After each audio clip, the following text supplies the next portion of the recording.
as I rise. All praise is due to Allah, the highest of honors for his prophet Noble Ali. I want to give an honor to the Moorish flag, the red flag with the green five-pointed star in the center, representing the 5 highest principles known to man, which are love, truth, peace, freedom, and justice. I want to give honors to the forerunner of the prophet, Marcus Mosiah Garvey, Deuce Ali as well, and last but not least, Elijah Muhammad. I want to give honors to all temples in the Moorish Science Temple of America. I want to give honors to Temple number 19, the Office of the Grand Governor, the Sheik staff, the vanguards, the admin staff, the Sisters Auxiliary, and especially, last but not least, the Ills and Bays. Islam? Islam. All right. Chapter 45.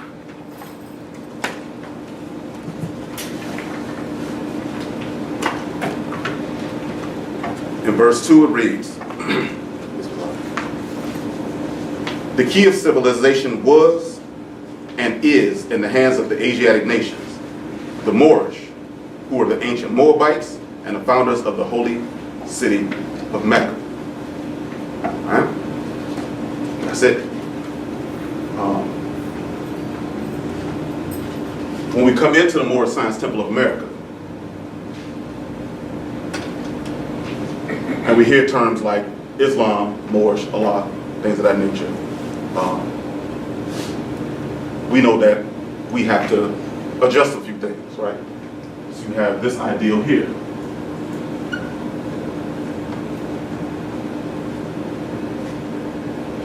And we hear a lot of words in Arabic. Right?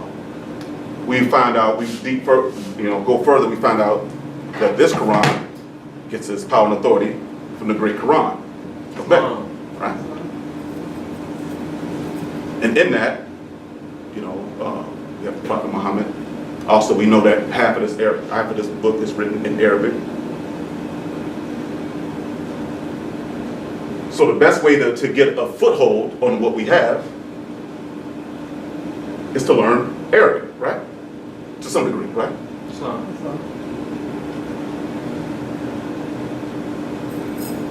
We are taught that we are not Negroes, blacks, colors. Right here, what I just read said that the Moorish hold the key to civilization and the founders of civilization and things of that nature. However, we don't see that what we have is that important. The first thing that we do, and the easiest thing to do, like I said, is to go and find an Arab-speaking Muslim. So now you go from Negro, black, and colored, where your ideal is a European, and you start shifting your ideals to another man, an Arab man, right? And that Arab man becomes the standard.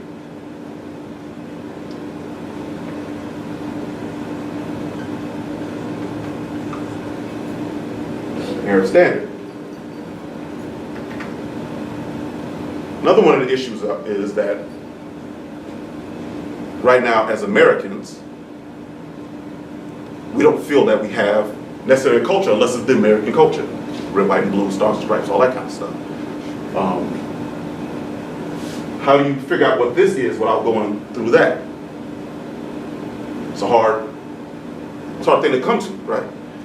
And that standard will exist. So now you're saying, okay, what he does has to be right because he's the original article. Muhammad was an Arab. He started Islam, right? And right? And if that's the case, and Muhammad perfected Islam, then that's the thing that we need to be, right? Because our religion is Islam, right? You got a big lie. All right.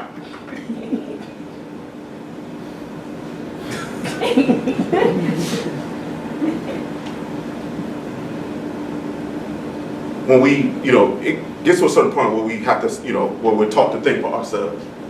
And if you notice, and when he says, if you ask me to study, I would say yourselves. That's not a plural word for the self. That's a plural word for all of us. And in that, we have to study what this thing is, right? We talk about this being ancient. We talk about it, you know, being an old time religion, you know, and you know, especially when it comes to Islam.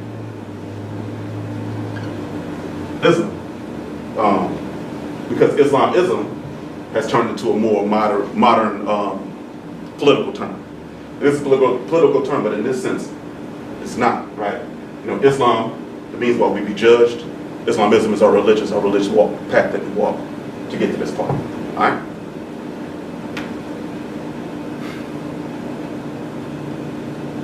Anytime you put another person's culture over your culture, it will always be a problem. Case in point is for those in our study group. There's been a number of videos going up.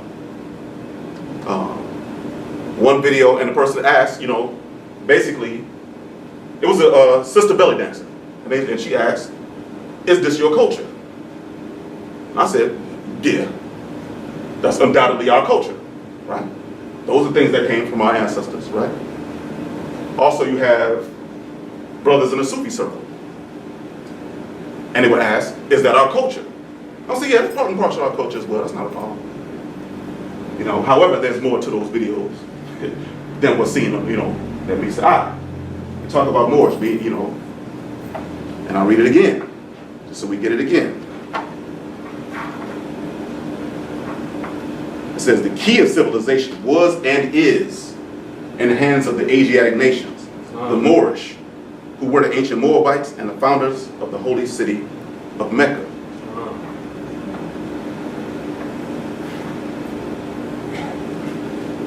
Try to walk the line on this. All right. We have a Moorish identity. We have an Islamic identity and an Islamic culture or identity from here in America, right?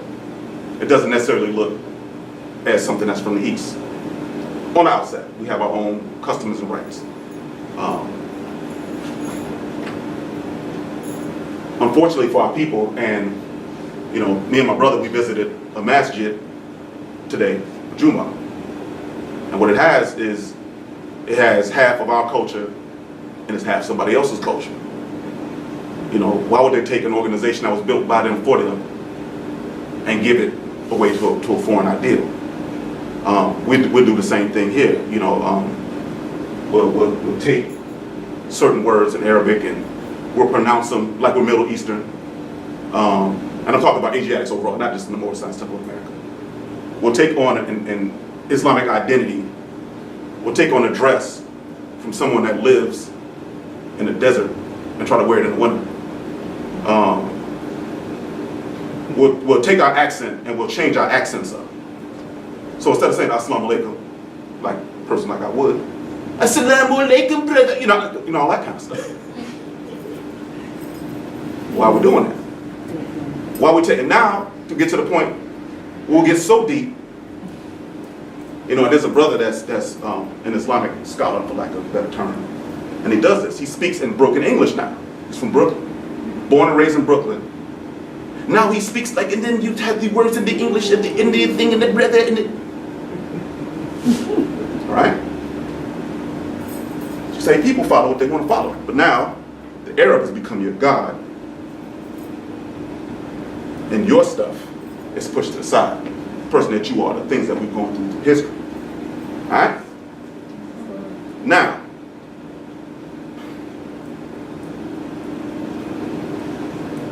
there are things about the Moors in history. Now, if we're going to embrace all the good stuff and all the wars, all the cool stuff, we have to embrace the things that are not so positive, right? And there's a reason why I'm going down this path. There was a sect of Moors in the Maghreb that was studied. And it was said that on one end they were very monastic, right? They were like monks. Studying everything was strictly, they followed the strict rules. And on the flip side, this note says that they use this word, very licentious on the opposite side. So it's like truth and falsehood. Licentious, as we know, is, you know, sexually immoral almost, or kind of out there, kind of wild. In that, you know, and of course, we look at that and we can see the examples of why the Moors fell. and why the empire didn't last. You know, because you're up and you're holding on to certain principles that aren't going to get you from point A to point B. The problem with that statement is that these statements were made by Romans. And if you read their writings, they have a book or a tome called the Catechisms of the Roman Catholic Church. And they basically say anything that does not follow their strict moral guidelines is amoral and is deviant, is against God, and is beastly, and all these sorts of things. So what it really, I don't know, but we'll get to that part. We'll get to that a little bit further. There's certain things about Arabism that we have to see, and we're going to see right now, if these things are part of the culture that we want to embrace, because we want to be Arab so much, right? So, and this goes into this video. Now let's talk about the video first of all. Video is sister belly dancing. However, while they're belly dancing, and these are other videos that are out, sisters are belly dancing, the brothers are like, they look like they're in the masjid, they're sitting on the floor and they're facing the wall. Wall may have some Arabic writing on it, may have Allah on it, things of that nature. Sister's in the middle dancing, she's fully niqabbed up, fully clothed. And she's dancing and they're not facing her, they're looking straight. And then they just throw money at her and keep looking straight.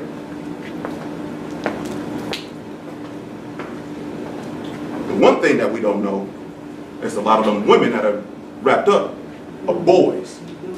Right? Is that how this gonna get down? Now that's not how my belly dancing get down. We have a little different thing. My personal story is this. Moved down to Atlanta. I put my wife in a belly dancing class. Very strict class. They don't allow men at all. I walked to the front door, I ushered my wife in, they said thank you and closed the door on me. So I'm standing outside just looking at the door. All right. I wait in the car, wait till she's done, right? She loves the class, 100% women only. I love it. Perfect. We moved back to Chicago, right? We go to this place called the Alhambra, named after your forefathers, and one of our most powerful structures, right? Go to the Alhambra because we want to go see some belly dancing. We get in there, sisters start dancing, word. Now they got European dudes walk in and start dancing. One was a little Asian dude that started dancing. Nobody's upset. I'm highly offended. Why is that? Why is nobody upset? We're gonna find out. You know, why was I, as a Moorish American, offended? Let's talk about it. Now, as we look at the Arab as our standard for culture and for religion, we have to understand one thing, is that this, Arabism, is not a religion. But we'll get into that. So like, you want to be Arab, right? You're just doing the west side of America. You just find out, you know, Allah's love and all that stuff. Let me find some Arabic. And let's go and see what the Arabs do, because the Arabs are our standard. Let's see this. In the Arabian Peninsula, in South Asia, males generally hold hands, cuddle, and fondle each other openly, especially at nighttime. The same behavior is rightly forbidden between males and females. Now, I'm not sure how many times you've been in the Moorish Science Temple of America, but in foreign mosques down here, they hold hands, men. Let's do a test. You ready? Ready for the test? Hold my hand. Let's just go walking around. He passed the test. Moors don't do that. He's about to shoot me. All right, so he like, nah, dude. That ain't something that we do. That ain't a part of our cultural norms. We don't do that. You know. Number two, in Pakistan, transvestites / cross-dressers brazenly demand charity and crash weddings. In Bahrain, men pay men who are imported for this purpose body-to-body oil massages legally and obviously for sexual acts as well. Now this is the Arab world now. In the Arabian Peninsula, children regularly perform sex acts on the campuses of segregated schools with teachers joining in as well. In Iran, 60% of rape victims are male, and an estimated 1/3 of males have sex with other males. In Afghanistan, yeah, we're gonna get to it. Effeminate dancing boys are a feature of male-only gatherings and have been for centuries, a practice also common in the Ottoman Empire. In general, it is easier to find a partner of the same sex than a spouse due to high dowry prices and caste, skin color, tribal, and class considerations. The homoerotic and at other times alcoholic poetry of Persian poets is celebrated and commemorated, even as vulgar hip-hop and rock music lyrics are highly condemned. Right? It is almost as if, in an Islamic setting, that men have to pretend like women don't exist. Nah, you know, the reason why we separate men and women is for safety reason alone. We can't be doing that, because that ain't us.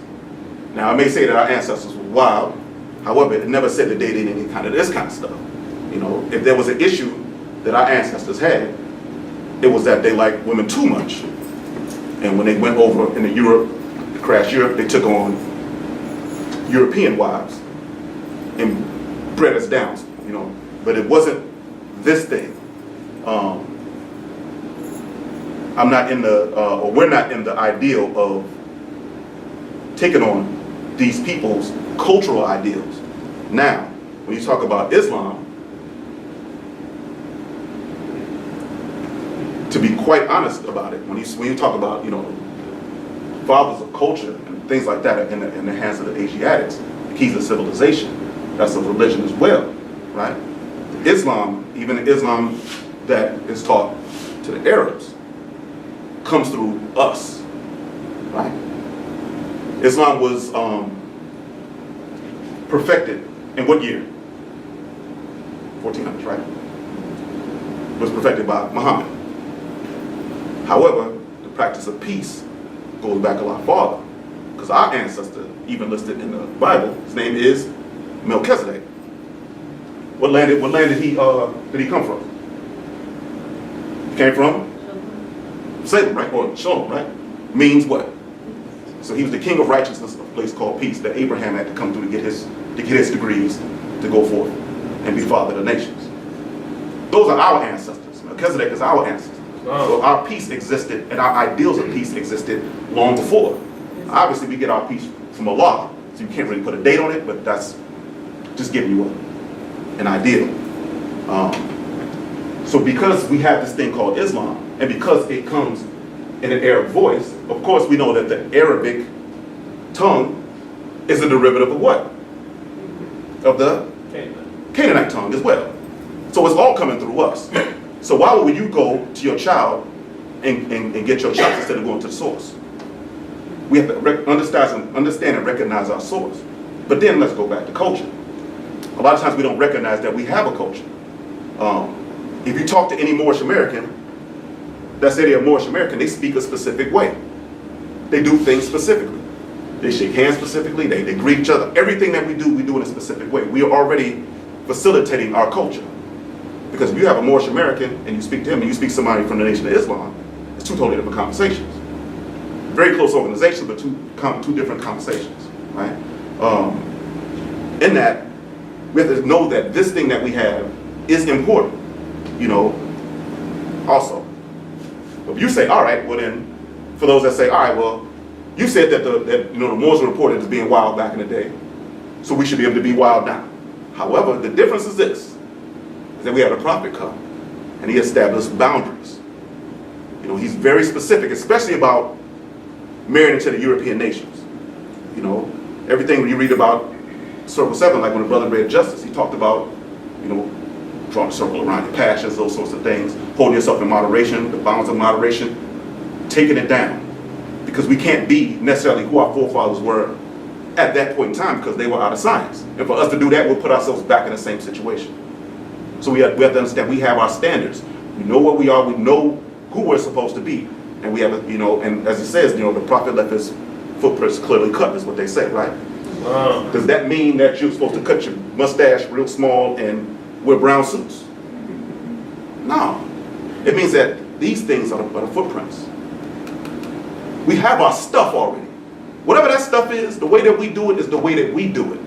And we have to honor the way that we do it, you know, and understand that it's important. And if we go into a setting with foreign Muslims, we have to hold ourselves accountable, not to bow down and start doing their thing, but to stand up and do your thing. Keys of civilization. Now, let me read this one more time. I'm going to read a little bit slower. The key, now, the key singular, the key of civilization was and is in the hands of the Asiatic nations, the Moorish. We are the standard. What we have is the standard. Doesn't matter what anybody else has. It don't matter definitely what the Arabs got. We have to take that Arab superiority off our plate.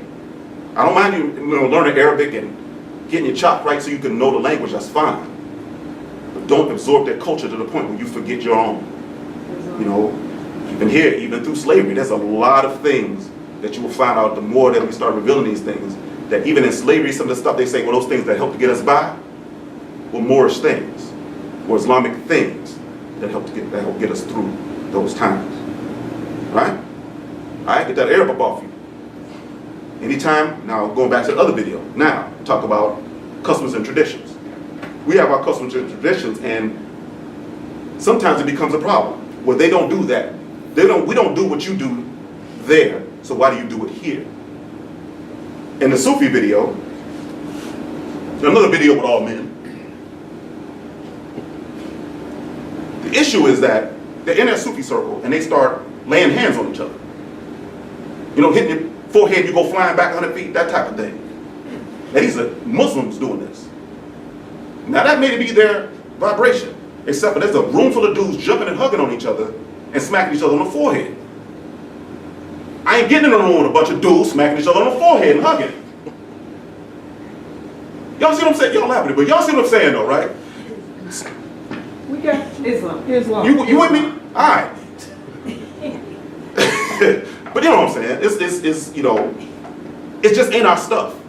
I don't want to hear that stuff. So when, you know, I don't mind when people ask, you know, because they don't know. But know what is yours and what's not yours. Where the wall stops now, that ain't us. And honor that. Be who you are and nobody else. It's just that easy.